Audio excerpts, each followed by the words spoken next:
Dans cette vidéo, on va voir comment calculer le déterminant d'une matrice carrée. Donc concrètement, le déterminant, c'est un outil, un truc qu'on peut calculer sur une matrice. Et à quoi ça nous sert? En fait, c'est un outil qui nous permet de déterminer si une matrice est inversible ou non. En gros, une matrice carrée, elle va être inversible si et seulement si son déterminant, il est différent de 0. En fin de vidéo, je parlerai d'une autre manière d'interpréter le déterminant qui nous aide à calculer le rang de cette matrice. Mais essentiellement, ce qu'il faut savoir, c'est que le déterminant, ça sert à savoir si une matrice est inversible, donc si une application linéaire est bijective ou non, ou alors si une famille de vecteurs est une base ou non. Globalement, on calcule un déterminant. S'il vaut 0, c'est pas inversible ou c'est pas une base. S'il est différent de 0, c'est inversible ou c'est une base. Dans cette vidéo, je vais me concentrer sur des manières de calculer des déterminants. Après, on fera des exercices. Et après, je ferai une vidéo qui explique un peu d'où sortent les méthodes de calcul ou d'où sortent les formules. En gros, si vous avez besoin de démontrer ces formules, qu'est-ce qu'il faut savoir faire? Donc déjà, on va garder en tête que si on a une matrice A et qu'on se demande le déterminant de sa transposée, c'est le même que le déterminant de cette matrice. Et si on a le produit de deux matrices A et B, on a juste à faire le produit des deux déterminants. Ça, on peut le garder en tête, ça pourra simplifier la vie par moment. Et de cette égalité-là, on peut déduire que le déterminant de l'identité, c'est 1. Et de toute façon, on le retrouvera tout à l'heure avec les astuces de calcul. Donc pour calculer un déterminant, ce qu'on peut se dire, c'est qu'il n'y a pas juste une formule qui existe. Et effectivement, il y a une formule. Si A c'est une matrice carrée de taille n, le déterminant de A, pour le calculer, il faut faire la somme sur toutes les permutations de taille n de la signature de notre permutation fois le produit A1 sigma de 1, donc un des coefficients de la première ligne est sur la colonne qui va être donnée par l'image de 1 par sigma, fois A2 sigma de 2, fois etc., fois jusqu'à AN sigma de n. Donc ça, c'est une formule. L'inconvénient de cette formule, c'est qu'elle est inutilisable dès que n il est plus grand que 3 ou 4. En gros, si n il vaut 1, donc si notre matrice c'est juste un nombre, le déterminant ça va valoir ce nombre, il n'y a pas trop d'intérêt à le calculer. Si on a une matrice de taille 2, A11, A21, A12 et A22, et qu'on calcule le déterminant de cette matrice, en fait on va avoir que deux permutations, ça va être l'identité et la transposition qui échangent nos deux éléments, et du coup le déterminant ça va être juste égal à A11, A22 moins le produit sur l'antidiagonale A21 fois A12. Si jamais on a une matrice de taille 3, on va avoir du coup 6 permutations, et on peut encore utiliser cette formule. On va imaginer la matrice 1, 2, 3, 4, 5, 6, 7, 8, 9. Et bien si je veux calculer le déterminant, souvent déterminant, soit on note det de notre matrice, soit on le note avec des barres verticales à la place des parenthèses. Et donc pour calculer ce déterminant, on peut faire juste le produit de 1 fois 5 fois 9, puis ensuite le produit 2 fois 6 fois 7, et 3 fois 4 fois 8. Et on va enlever les produits dans les autres sens, c'est-à-dire le produit 3 fois 5 fois 7, le produit 2 fois 4 fois 9 et le produit 1 fois 6 fois 8. Et après, il y aurait juste à tout calculer. Donc moi, souvent, je le vois comme ça, en disant je descends, et après, quand j'arrive en bas, je repars sur le haut de la colonne. Parfois, ce qu'on voit comme astuce, sinon, c'est de recopier les deux premières lignes de la matrice juste en dessous. Donc 1, 2, 4, 5, 7, 8. Et du coup, 2 fois 6, plutôt que de remonter à 7, j'aurais juste à prolonger le produit. Ici, pareil. Et dans l'autre sens, du coup, j'aurais eu celle-ci, celle-ci et celle-ci. Ça s'appelle la règle de Sarus. Et dès qu'on a une matrice dont la taille c'est au moins 4, les permutations, on va en avoir 24 s'il y en a niveau 4 et beaucoup plus après, parce qu'on en aura factoriel n, donc ça grandit très très vite. Du coup, cette formule, elle va être inutilisable dès que n est plus grand que 4. Et en fait, toutes les astuces qu'on va voir, même pour n égale 3, c'est pas forcément la meilleure idée d'appliquer cette règle de Sarus. Parfois, les formules iront déjà plus vite avec une matrice carrée de taille 3. Donc, pour calculer le déterminant de matrice, soit on essaye d'utiliser la formule, mais en fait, dès qu'on a une trop grande dimension, ça va être impossible à faire à la main. Soit, en fait, on va voir deux méthodes. La première, ça va être parler de combinaison linéaire. L'idée, c'est que si on a une matrice qui est triangulaire, donc là par exemple avec des lambdas sur la diagonale, 0 au-dessus et n'importe quoi en dessous, donc une triangulaire inférieure, le déterminant de cette matrice, ça va être juste le produit des termes sur la diagonale, donc le produit des lambda j, ici donc lambda 1 fois lambda 2, etc. Si jamais elle est diagonale, en fait c'est un cas particulier de triangulaire, c'est pareil. Si jamais elle est triangulaire supérieure et pas inférieure, tout à l'heure je vous ai dit que si on prenait A ou sa transposée, ça ne changeait rien à son déterminant. Du coup ça marche aussi qu'elle soit triangulaire supérieure ou inférieure. Et si elle n'est pas triangulaire, en fait on va faire un pivot de Gauss pour se ramener à une matrice triangulaire, et quand on fait les opérations du pivot de Gauss, ça ne va pas beaucoup modifier le déterminant. Quand on applique l'algorithme du pivot de Gauss, on a le droit de faire 3 opérations élémentaires. On peut faire des dilatations, c'est-à-dire multiplier une ligne ou une colonne par lambda. Et du coup, si on multiplie, mettons, toute une ligne par 3, ça va juste multiplier par 3 le déterminant. Si je multiplie ma ligne par lambda, ça va multiplier mon déterminant par lambda. Si je divise, ça va diviser. On peut aussi permuter un peu les lignes ou les colonnes. Là, on va regarder juste le cas où on échange de lignes. Ça va juste multiplier par moins 1 le déterminant. Donc si je fais une transposition, juste j'échange de lignes, on multiplie par moins 1. Si je fais plus de changements de lignes, il faut juste décomposer ma permutation en plein de transpositions. Du coup, ce que je conseille, c'est toujours de faire juste des échanges de lignes et pas plus de mélanges, plus de permutations de lignes. Et enfin, la troisième opération qu'on peut faire, c'est les fameuses transvections. En gros, ça veut dire que je remplace une ligne par une ligne plus lambda fois une autre ligne. Typiquement, pour faire apparaître des zéros un peu partout, c'est ça qu'on fait. Et ça ne change pas le déterminant. Et du coup, une manière de calculer un déterminant, ça va être de faire un pivot de Gauss de manière à rendre cette matrice triangulaire, et on va globalement pas changer le déterminant. À la limite, on va changer de signe, on va le multiplier par un certain nombre, le diviser par un certain nombre au milieu de notre pivot, et quand ça sera triangulaire, on aura juste à faire le produit des éléments sur notre diagonale. On va le faire sur cet exemple. Donc pour calculer le déterminant de cette matrice, je vais juste faire des opérations de manière à la rendre triangulaire. Moi je vais faire des opérations sur la colonne et je vais la rendre du coup triangulaire inférieure, mais c'est par habitude.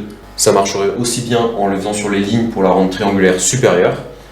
Donc première colonne, je ne la change pas. Ensuite, la deuxième, je vais enlever 2 fois la première. Donc ça va me faire, j'enlève 2 fois 1, j'enlève 2 fois 2, donc j'enlève 4, ça me fait 2. Je rajoute 2 ici avec les signes, et pareil, je rajoute 2.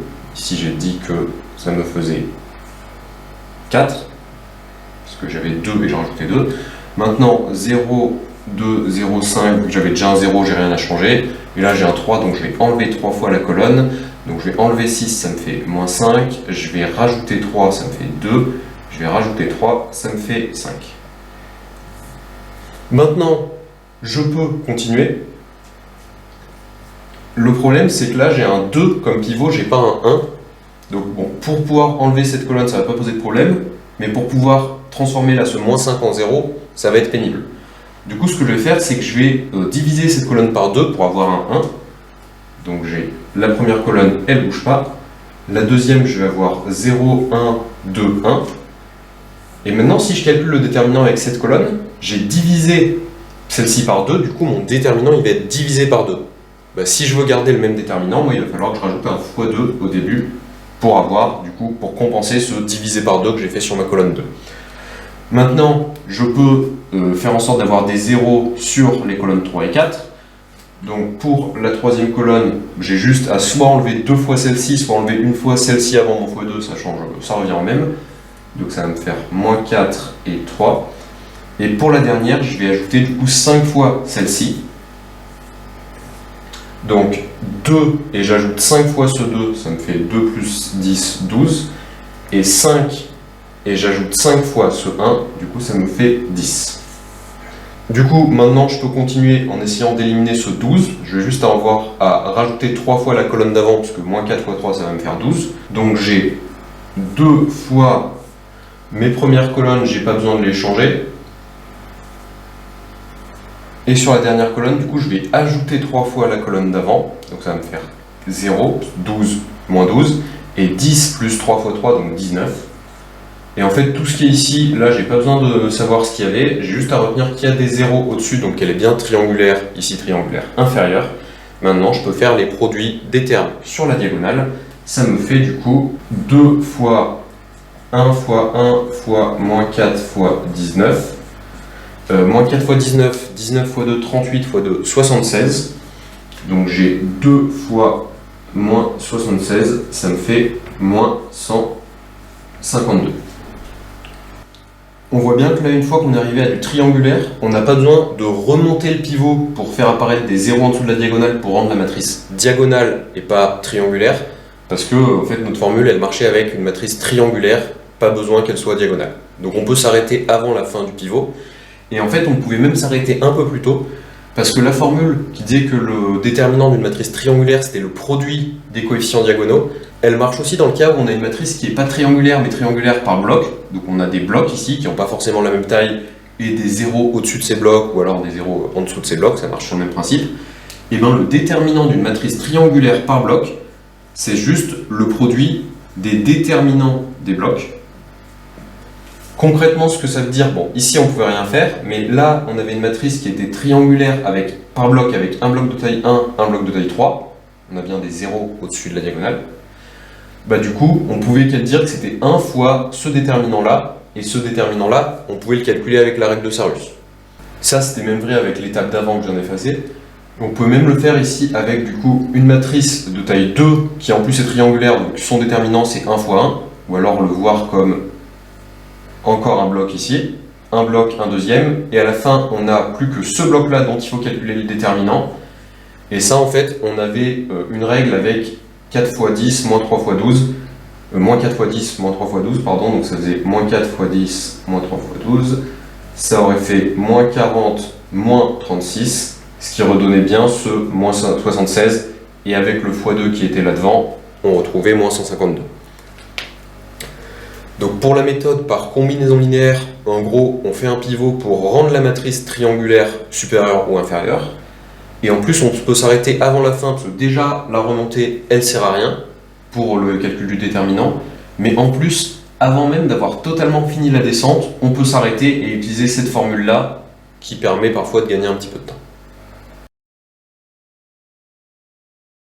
Une autre manière de calculer un déterminant, ça va être de faire ce qu'on appelle un développement sur une ligne ou sur une colonne.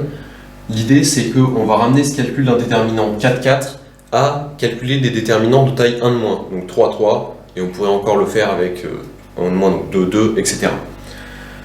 Pour ça, il faut définir un truc qu'on va appeler le cofacteur. Le cofacteur a un emplacement ij, c'est juste moins 1 puissance i plus j. Des fois on dit i-1 plus j-1, mais en fait ça ne va rien changer à la parité de la somme, donc ça ne va rien changer à moins 1 puissance ce truc. Donc le cofacteur c'est moins 1 puissance i plus j fois le déterminant de la matrice obtenue en barrant la ligne i et la colonne j. Par exemple, le cofacteur en place 1, 1, ben je vais barrer la ligne 1 et la colonne 1 et je vais juste faire le déterminant de cette matrice 3, 3 ici. Si je veux faire le cofacteur 1, 2, donc je vais barrer la ligne 1 et la colonne 2. Donc je vais avoir la matrice obtenue avec 2, 1, 1 sur la première colonne, 2, 0, 5 sur la deuxième et 1, 1, 2 sur la troisième. Ben ça sera mon cofacteur du coup 1, 2. Et du coup, la formule pour développer sur une ligne ou sur une colonne, par exemple sur la ligne i, c'est de dire que le déterminant de A, ça va être juste la somme pour j allant de 1 à n du coefficient aij fois le cofacteur de l'emplacement ij. Donc là comme ça, on ne comprend pas trop, mais on va le faire sur l'exemple. Donc pour le développer, je peux le développer sur une ligne ou sur une colonne, et ça c'est à moi de le choisir. Donc je pourrais développer sur la première ligne ou la deuxième, ou sur la première colonne, etc. En fait, comment je vais faire ce choix? Ici, je vais avoir à chaque fois un déterminant à calculer pour le cofacteur. Certes, le déterminant il sera plus petit, mais ça risque d'être quand même long sur les calculs. Du coup, mon but, c'est d'avoir le moins de calculs possible à faire, et pour ne pas avoir de calcul à faire, si ce coefficient il vaut 0, on n'a pas besoin de faire le calcul. Du coup, l'idée c'est de trouver une ligne ou une colonne qui contient le plus de zéros possible, Comme ça, j'aurai le moins de calculs possible à faire. Bah du coup, moi je vais le faire sur la colonne 3, comme ça elle contient 2 fois des zéros, et ça devrait être normalement un peu plus rapide à faire. Donc je vais appliquer ma formule, je vais sommer sur cette colonne à chaque fois la valeur du coefficient fois le cofacteur obtenu en barrant la ligne et la colonne de ce coefficient. Donc pour le premier coefficient, ce 0, bah, ça va me faire 0 fois un déterminant, j'ai pas besoin de m'embêter à écrire quel est le déterminant. Si vous voulez écrire, ça serait le déterminant du coup obtenu en faisant cette matrice-là, et en puissance, on aurait moins 1 puissance 1 plus 3, donc moins 1 puissance 4 qui est pair, donc j'aurai pas de moins 1. Ensuite, je vais avoir 2 fois moins 1 puissance, du coup là je suis sur la deuxième ligne et la troisième colonne, donc je suis sur la puissance 5, donc ça va me faire moins 1, fois le déterminant obtenu en barrant la colonne et la ligne de ce 2, du coup je devrais avoir normalement 1, 2, je barre celui-là, 3, après 2, 6, 1, non pardon, ça c'est sur l'allemand, la ligne que je barre, justement je ne la regarde pas, donc 1, enfin moins 1, 2, moins 1, et moins 1, 0, 2. Maintenant, je continue à regarder la suite de ma colonne. Là, je vais encore avoir 0 fois quelque chose, ça ne m'intéresse pas. Et enfin, je vais avoir 5 fois, ici, je suis sur la quatrième ligne et troisième colonne. 4 plus 3, 7 impair, donc le moins 1 puissance 7, ça va donner moins 1. Fois le déterminant obtenu en barrant du coup la dernière ligne et la troisième colonne. Donc ça va me faire 1, 2, 3, 2, 6, 1, et moins 1, 2, moins 1. Et maintenant, bah, j'ai plus qu'à calculer ces déterminants. Pour les calculer, je peux soit appliquer la règle de Sarrus, soit je peux appliquer une combinaison linéaire. Par exemple, là j'ai un 1, bah, ça va pas être dur de faire apparaître des 0 ici, et là c'est la même chose. Je pourrais aussi essayer de faire un développement pour amener à des matrices plus petites. Là, idéalement, par exemple, il y a un 0 ici, bah, je pourrais développer soit sur cette ligne, soit sur cette colonne, pour aussi m'en sortir. Là, je vais le faire rapidement, et je vais essayer de me ramener une matrice triangulaire, ou au moins triangulaire par bloc, avec un bloc de taille 1, un bloc de taille 2. Donc, pour ma première matrice, j'ai un moins 2 qui est ici, et après, je vais garder la première ligne, et je vais ajouter la première ligne aux deux d'en dessous. Donc, ça va me faire 0, 4, 2, et 0, 2, 5. Et pour la deuxième matrice, j'ai du coup moins 5 fois, je vais faire la même manip ici. Du coup là, en enlevant 2 fois la ligne du dessus, j'obtiens 0, 2, moins 5, et en ajoutant la ligne du haut, j'obtiens 0, 4, 2. Et maintenant, à chaque fois, j'ai des matrices triangulaires par bloc. Du coup, je peux juste dire que c'est ce coefficient fois le déterminant de celui-là. Donc ici, j'ai moins 2 fois 1 fois 4 fois 5, moins 2 fois 2, 20 moins 4, c'est-à-dire 16. De l'autre côté, j'ai moins 5 fois 1 fois 2 fois 2 moins 4 fois moins 5, 2 fois 2, 4, plus du coup, parce que moins fois moins, 20, 24. Et ça me fait du coup moins 32, et ensuite 5 fois 24, bah, je fais 10 fois 24 divisé par 2, donc 240 sur 2, ça fait 120. Et j'obtiens moins 152. C'est bien la même chose que tout à l'heure. Donc ça, c'est la deuxième méthode pour calculer un déterminant en faisant un développement sur une ligne ou sur une colonne. Pour que cette méthode elle soit efficace, il faut essayer de prendre la colonne ou la ligne avec le plus de zéros possible pour qu'il y ait le moins de termes possible dans la somme. Et donc pour calculer un déterminant, globalement on a deux méthodes, c'est soit faire des combinaisons linéaires, soit faire un développement sur une ligne ou sur une colonne. Maintenant je vais juste donner 2-3 résultats théoriques. Le premier, c'est que le déterminant, je vous ai dit que ça servait à savoir si une matrice était inversible ou non, si le déterminant il vaut 0 ou non. Mais en fait, si le déterminant il vaut 0, donc on sait que notre matrice, elle n'est pas inversible, donc elle est de rang plus petit que n, bah, il y a moyen, en utilisant les déterminants, de trouver son rang. Et pour ça, en fait, souvent, on va regarder les cofacteurs, ou des fois on appelle ça les mineurs. Ça serait la même chose, sauf qu'on ne s'embête pas avec le moins 1 puissance i plus j. Et à quoi servent ces mineurs? En fait, à quoi servent ces cofacteurs? Ils nous disent que le rang de notre matrice A, c'est la taille du plus grand mineur qui existe, qui est non nul. Et donc en fait, là, je vous ai parlé de mineurs en barrant la ligne i et la colonne j. Donc ça donne des mineurs de taille n-1. Mais si jamais ils sont tous nuls, on peut regarder ce qui se passe pour les mineurs de taille n-2, où au lieu de barrer une ligne et une colonne, on va barrer 2 lignes et 2 colonnes. On pourrait le faire avec n-3, on barrait 3 lignes et 3 colonnes, etc. Et le rang de A, c'est exactement la taille du plus grand mineur qui est non nul. Du coup, on voit très rapidement qu'une matrice elle va être de rang, je dis par exemple au moins 2, il suffit de voir que là tiens par exemple j'ai un carré qui est inversible, parce que mes deux bouts de colonne, c'est même pas mes deux colonnes entières, mais mes deux bouts de colonne sont pas proportionnels. Du coup ce mineur est non nul, j'ai un mineur de taille 2, ma matrice elle est de rang au moins 2. Autre résultat qui utilise encore ces cofacteurs, c'est qu'on peut définir la comatrice. Globalement, la comatrice d'une matrice A, c'est juste la matrice qui est composée des cofacteurs de A. Et en fait, pourquoi est-ce qu'on lui donne un nom à cette matrice? C'est que à partir de cette matrice, si notre matrice A est inversible, on va pouvoir construire A-1. En fait, si on regarde juste la transposée, de la comatrice et qu'on la multiplie par A, ça nous donne l'identité, ou presque, en fait ça nous donne le déterminant de A fois l'identité, c'est-à-dire que si A elle est inversible, A-1 c'est juste 1 divisé par le déterminant de A fois la transposée de la comatrice. Cette formule c'est un peu comme la formule tout à l'heure avec la somme sur toutes les permutations, elle existe, on sait que s'il y a besoin on peut s'en servir, mais en pratique ça serait une horreur à faire parce que là si on veut calculer la comatrice, ça veut dire que pour chacun des 16 coefficients, il faut qu'on calcule un déterminant de taille 3,3. Donc il faut calculer 16 fois un déterminant de taille 3,3.